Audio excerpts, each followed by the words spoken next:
सुबह सफ़ेद हवेली में खूब चहल पहल हो रही थी। मुलाजमीन आम रोज़ के बरक्स ज़्यादा मुस्तैदी से काम निपटाते दिखाई दे रहे थे। चमकते टाइल्स वाले लाउंज में नाश्ते के बाद जमान और बीजान बैठे हुए शायद मेहमानों की फहरिस्त बना रहे थे। दाएं हाथ वाले सोफे पर विराजमान निसार और बख्तियार शादी के खाने के बारे में महवे गुफ्तगू थे, और उनके मुखालिफ सोफे पर पैर ऊपर करके बैठी अमल पुरजोश सी हुई बीजान के कंधे से झांक कर मेहमानों की फहरिस्त देख रही थी। शादी में चूंकि कम दिन रह गए थे, इसलिए तैयारियां जोरों पर थी। भाई, मेरा सूट दर्जी के पास से लाना है और मेरी बारात की जूती भी नहीं है। उसने सामने बैठे बख्तियार को मुखातिब किया तो वो मुस्कुरा कर सीधा हुआ। ठीक है, शाम में मैं शहर की तरफ जाऊंगा तो तुम मेरे साथ चलना। जो भी खरीदना हो खरीद लेना। किसी दोस्त वगैरह को शहर से दावत देनी है तो बता दो अभी तुम दोनों। बीजान ने मसरूफ सा चेहरा उठाकर दोनों बेटों को देखा था। जी बीजान, मैंने देनी है, फ़खर और शाहजेब को, निसार ने जल्दी से कहा तो बीजान की नज़रें बख्तियार पर फिसलीं।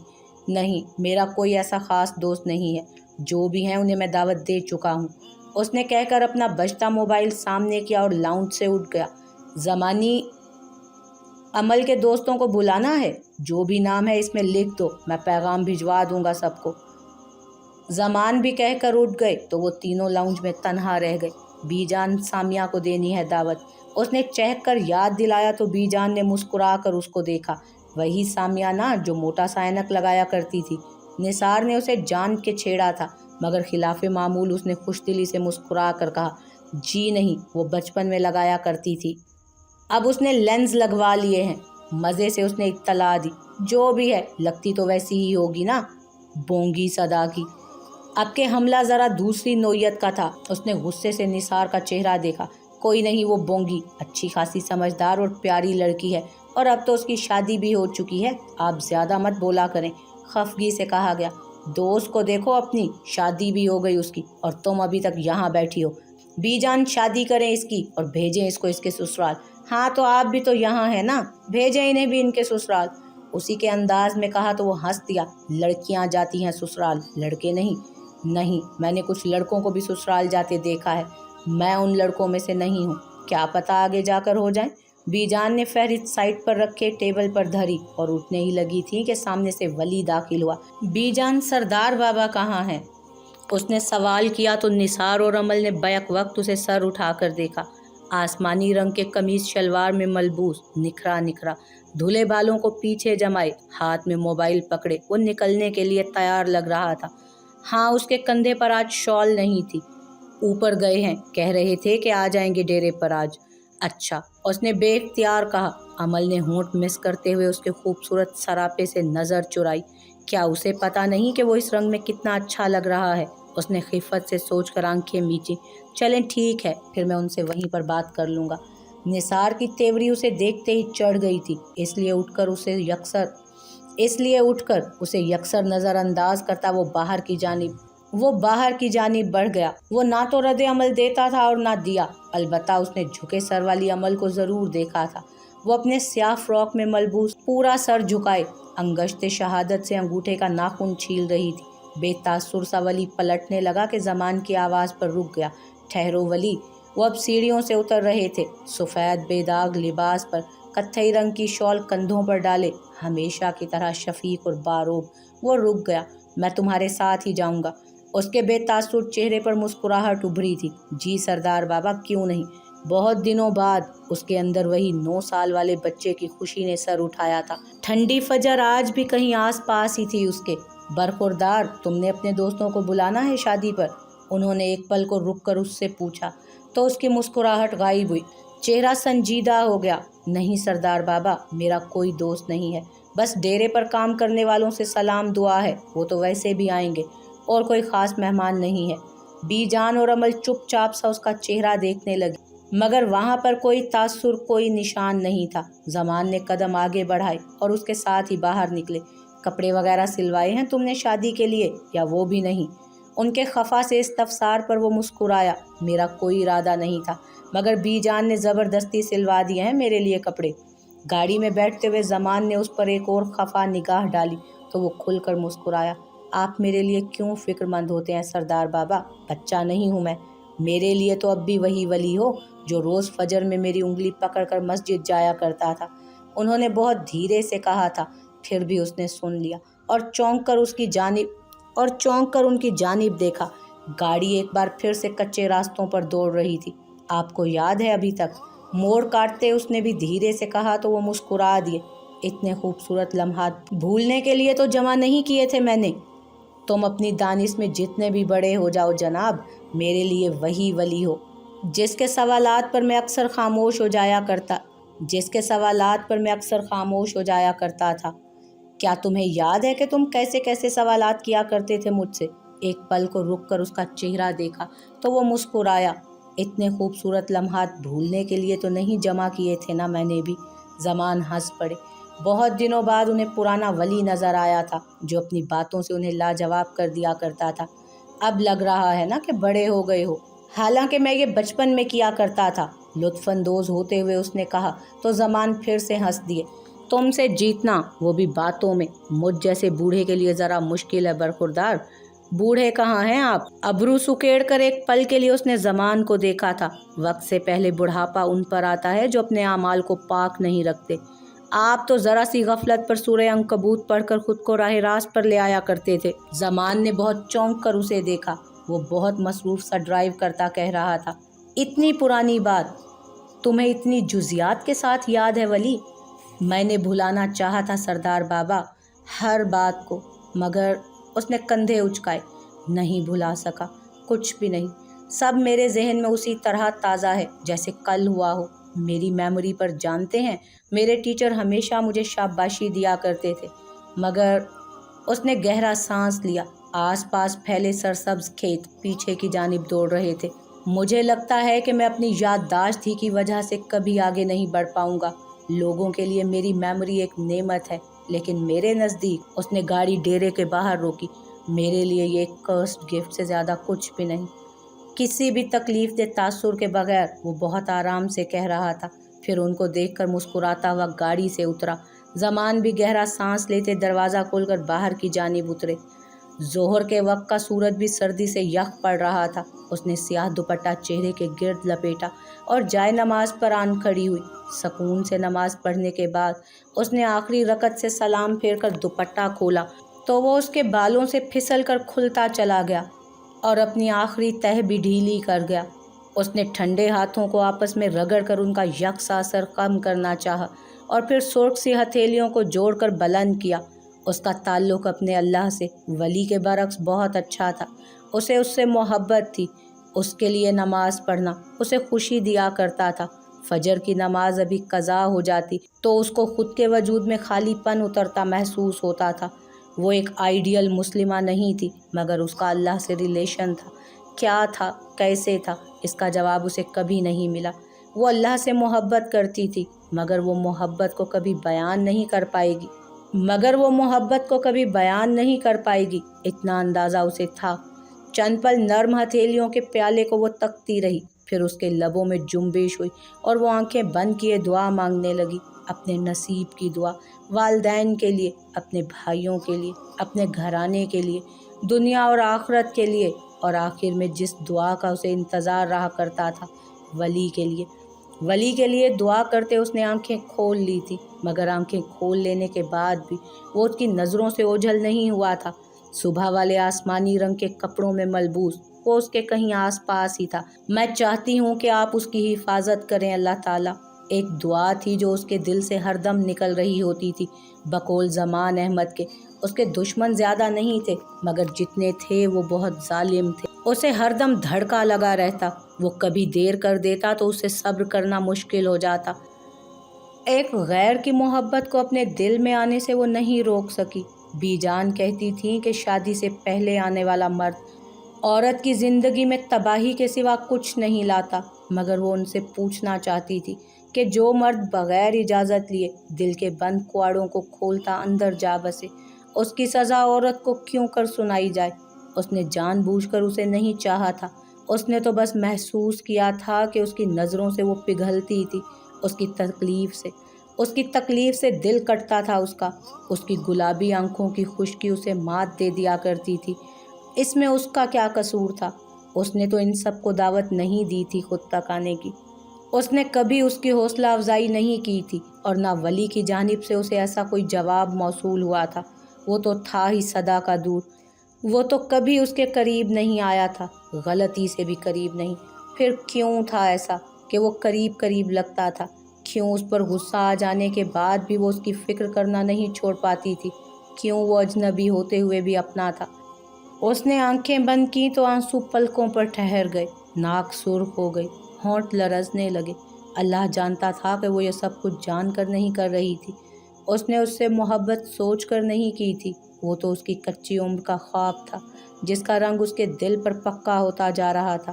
چہرے پر ہاتھ پھیر کر وہ اٹھی، جائے نماز طے کی اور اسے سنگھار میز پر رکھا، پھر دوپٹہ سر سے اتار کر کندھوں پر پھیلاتی باہر آئی۔ باہر زندگی ویسے ہی چل رہی تھی، مخصوص چہل پہل اور وہی دن چڑھے کی سرگرمیاں۔ اس نے نیچے اتر کر بی جان کو یہاں وہاں ڈھونڈا، وہ گیسٹ روم میں کسی مہمان کے ساتھ بیٹھی تھی۔ شادی کا گھر تھا اور اگلے ہفتے سے مہمان آنے ہی والے تھے، مگر اندر بیٹھی خاتون شاید زمان کی جاننے والی تھی۔ اس نے ہاف بندھے بالوں سے نکلتی لٹ کو کان کے پیچھے اڑسا اور دروازے سے ذرا اندر جھانکا۔ وہ 25-26 سال کی بہت خوبصورت سی عورت تھی، نفیس لباس میں ملبوس، اس نے سر پر سلیقے سے دوپٹہ اوڑھ رکھا تھا، ساتھ وہ مسکرا کر بی جان سے کچھ کہہ بھی رہی تھی۔ ایک جانب صوفے پر سیاہ بالوں والا اسی کے جیسا پیارا سا بچہ بیٹھا تھا، شاید اس کا بیٹا ہو۔ وہ دروازے سے پیچھے ہوئی، بی جان گیسٹ روم سے باہر نکلی تو اس کی نظر ان کے چہرے پر پڑی۔ یہ کون ہے؟ ابرو سے گیسٹ روم کے بند دروازے کی جانب اشارہ کیا۔ یہ ولی کے دوست کی بیوہ ہے کانتا، تم جا کر اندر بیٹھو، میں ذرا چائے پانی کا انتظام کراؤں۔ اس کو حیران پریشان چھوڑ کر وہ کچن کی جانب بولی۔ اس نے خود کو کمپوز کیا اور گیسٹ روم کا دروازہ کھول کر اندر داخل ہوئی۔ کانتا جو زین کے ماتھے پر گرے بال درست کر رہی تھی، عمل کو دیکھ کر سیدھی ہوئی، پھر اسے دیکھ کر اس کے نرم خوبصورت چہرے پر مسکراہٹ ابھری۔ السلام علیکم۔ وہ پاس چلی آئی، چہرے پر آتی لٹ کو ایک بار پھر کان کے پیچھے اڑس کر وہ اس سے ملی۔ وعلیکم السلام۔ بہت گرم جوشی سے گلے ملنے کے بعد اس نے عمل کو خود سے الگ کیا۔ وہ سمجھ نہیں پا رہی تھی کہ اتنی شناسائی آخر اس انجان عورت کو اس سے کیسے۔ اس نے جھک کر زین کے نرم گال کو 2 انگلیوں سے چھوا، پھر متذبذب تاثرات کے ساتھ وہ مقابل صوفے پر جا بیٹھی۔ کانتا تو اتنی خوش تھی کہ اس سے بتایا نہ جاتا تھا۔ کیسی ہیں آپ عمل؟ نام؟ اسے اس کا نام کیسے پتا؟ اس نے جلدی سے پلکیں جھپکا کر چہرے پر پھیلی ناسمجھی رفع کی اور پھر مسکرائی۔ میں بالکل ٹھیک، ویسے کیا ہم پہلے مل چکے ہیں؟ اس نے اتنی معصومیت سے پوچھا تھا کہ کانتا بے ساختہ ہنس دی۔ ہنسنے سے پہلے اس کے گال اوپر کو اٹھ جاتے تھے اور ان کا رنگ اناری سے رنگ میں ڈھل جاتا۔ وہ بلا شبہ بہت خوبصورت عورت تھی، عمل نے اس سے پہلے اتنی خوبصورت عورت نہیں دیکھی تھی۔ کہہ بھی سکتے ہیں، ویسے آپ کا نام مجھے آپ کی امی نے بتایا ہے ابھی تھوڑی دیر پہلے ہی۔ اس نے اطمینان بخش سانس خارج کی۔ بی جان نے بتایا تھا اس کا نام ان کو۔ کیسی ہیں آپ؟ اور یہ آپ کا بیٹا ہے، نام کیا ہے اس کا؟ اپنی ساری بے چینی چھپا کر اس نے جلدی سے میزبانی نبھائی۔ جی میرا ہی بیٹا ہے، زین نام ہے اس کا۔ زین سلام کرو عمل آپی کو، اس نے زین سے کہا، اور پھر زین شرماتا ہوا اٹھا، اس تک آیا اور اپنا معصوم سا چھوٹا سا ہاتھ اس کی جانب بڑھایا۔ السلام علیکم عمل آپی۔ عمل نے اس کا ہاتھ تھام کر اسے اپنے پاس ہی بٹھا لیا۔ وہ سرخ ہوتے گالوں سے اس کے ساتھ بیٹھا رہا۔ عمل کو اس پر بے طرح سے پیار آیا تھا۔ آپ کا بیٹا بہت کیوٹ ہے کانتا، یہی اس کے منہ سے نکلا اور یہی طے ہو گیا۔ وہ بغیر برا منائے مسکراتی رہی، اس کے چہرے پر سادگی سی تھی، نہ کوئی عجیب قسم کی ذو معنی مسکراہٹ اور نہ کوئی ایسا تاثر جس سے عمل غیر آرام دہ ہو جاتی۔ کیا کرتی ہو عمل؟ کچھ دیر بعد کانتا نے پوچھا تو اس نے مسکرا کر جواب دیا۔ وہ غیروں کے ساتھ اتنا جلدی بے تکلف نہیں ہوتی تھی، وہ غیروں کے ساتھ اتنا جلدی بے تکلف نہیں ہوا کرتی تھی، مگر کانتا کا مزاج ہی اور تھا۔ ابھی ابھی BSc کے پیپر سے فارغ ہوئی ہوں۔ آپ کیا کرتی ہیں؟ وضاقتہ سے وہ پڑھی لکھی سلیقہ شعار سی عورت لگتی تھی۔ میں ٹیچر ہوں گورنمنٹ، یہیں اسی اسکول سے ذرا آگے، جو پہلا علاقہ شہر کا لگتا ہے، مدینہ مسجد کے ساتھ والا۔ میں یہاں ایک اسکول میں جاب کرتی ہوں، ولی نے مجھے اس جاب کے حصول میں بڑی مدد کی تھی۔ آخری بات پر عمل چونکی۔ जिस तरह से वो वली का जिक्र कर रही थी उससे साफ जाहिर था कि वली की उनसे अच्छी खासी जान पहचान थी। उसने मुस्कुराकर सर इस बात में हिलाया। दफतन बी जान कमरे में दाखिल हुई और उनके पीछे ही मुलाजमा लवाजमात से भरी ट्रे लेकर अंदर आई। मेरे बेटे की शादी है 2 हफ्तों बाद, तुम ज़रूर आना कांता बेटा। वली से मैंने बारहा पूछा कि कोई जानने वाला तो नहीं रह गया तुम्हारा, मगर मजाल है जो ये लड़का मुझे कुछ बता दे। अच्छा किया तुम आ गई, मैं तुम्हें शादी की दावत देने तुम्हारे घर भी आ जाऊंगी। आओगी ना शादी में? वो वली की जानने वाली थी, बीजान का निहाल होना तो बनता ही था। आप तकल्लुफ़ मत कीजिए, मेरे घर आइएगा, ज़रूर आइएगा, मगर इस तरह मुझे शर्मिंदा मत करें। मैं आऊँगी आपके बेटे की शादी में, मगर ज़्यादा ठहर ना सकूँगी, जैन और मेरे स्कूल का मसला होगा फिर। उन्होंने आराम से माजरत की तो बीजान मुस्कुराई। भले तुम थोड़ी देर के लिए आ जाना, मगर शिरकत ज़रूर करना बेटा। मेरे घर की पहली खुशी है, मुझे बहुत खुशी होगी, अच्छा लगेगा मुझे। अमल पंजों के बल बैठी चाय बना रही थी। फिर उनका कप उनकी जानिब बढ़ाया तो उन्होंने मुस्कुराकर शुक्रिया कहते कप थाम लिया। दरअसल जैन बहुत दिनों से वली को याद कर रहा था और वली मसरूफ़ था कामों में, तो मैंने सोचा कि जैन को उससे मिलवाऊँ और आप लोगों से भी मिल लूँ। बीजान खिले खिले चेहरे के साथ मुस्कुराई। बहुत अच्छा किया जो तुम आ गई, नहीं तो वली मुझे कभी ना बताता। बस अभी आता ही होगा आगा जान को लेकर। वो फिर से बीजान के साथ मुकाबिल सोफे पर जा बैठी। कुछ ही देर में बातों के दरमियान बाहर से उसकी कार के हॉर्न की आवाज़ सुनाई दी, फिर गेट खुलने की और कदमों की चाप की। जा अमल, वली को बुला कर ला, यूँ ना हो कि वो फिर से वापस चला जाए। उसने सर हिलाया और गेस्ट रूम से बाहर निकल आई। वो उसे किचन में नज़र आ गया था, सुबह वाले लिबास में, हमेशा की तरह खामोश और संजीदा। वो कांता आई हैं आपसे मिलने, बीजान बुला रही हैं आपको गेस्ट रूम में। वो जो पानी पी रहा था बुरी तरह हैरान हुआ। शायद वो कांता की तवक्को हरगिज नहीं कर रहा था। कौन कांता? अनजान बनते हुए उसने सरसरी सा पूछकर ग्लास रखा और उसकी जानिब पलटा। स्याह लंबी फ्रॉक उसके टखनों तक गिरती थी और नीचे से चूड़ीदार पाजामा बहुत हल्का सा दिखाई दे रहा था। जैन की ममा।